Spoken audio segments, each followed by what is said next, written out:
এটা কিন্তু ফাঁকা একটা মাঠ, চারিদিকে শুধু মাঠ মাঠ আর মাঠ, মাঠকে মাঠ, কোথাও কিন্তু কোনো বাগান নাই।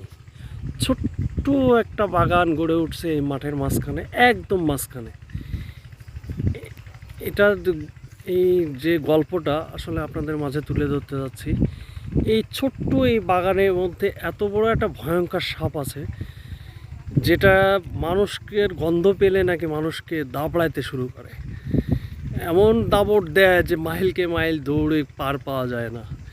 হ্যাঁ, যদিও এই এলাকা সেই সাপটা এখন আমি বর্তমান আপনাদেরকে দেখাইতে পারতেছে না, কারণ ওইভাবে চাইলে তো সব সময় ওরা ফোকাস দেবে না।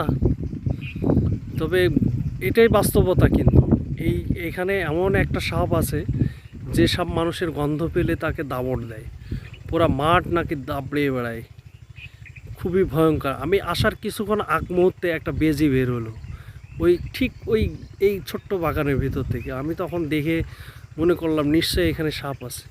আশেপাশে জিজ্ঞেস করলাম কৃষকদের কাছে, ওনারা কিন্তু এই সাপের ভয়ে, এই দেখেন এর সামনে যে জায়গাটুকু আছে, এই জায়গাটুকু এরা কিন্তু চাষাবাদ করতে পারে না ভয়ে।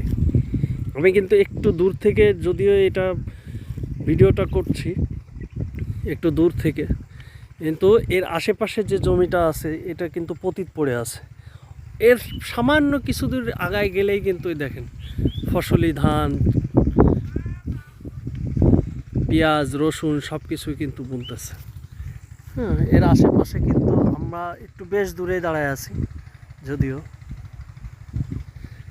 তো আসলে প্রকৃতির কি সৃষ্টি, এই ফাঁকা মাঠের মধ্যে ছোট্ট একটা বাগানে এরকম একটা ভয়ঙ্কর সাপের বসবাস। আল্লাহ পাক কোথায় কাকে অবস্থান রাখবে, কে কোথায় থাকবে, সেটা একমাত্র এই উপরওয়ালাই জানে, আর কেউ বলতে পারবে না।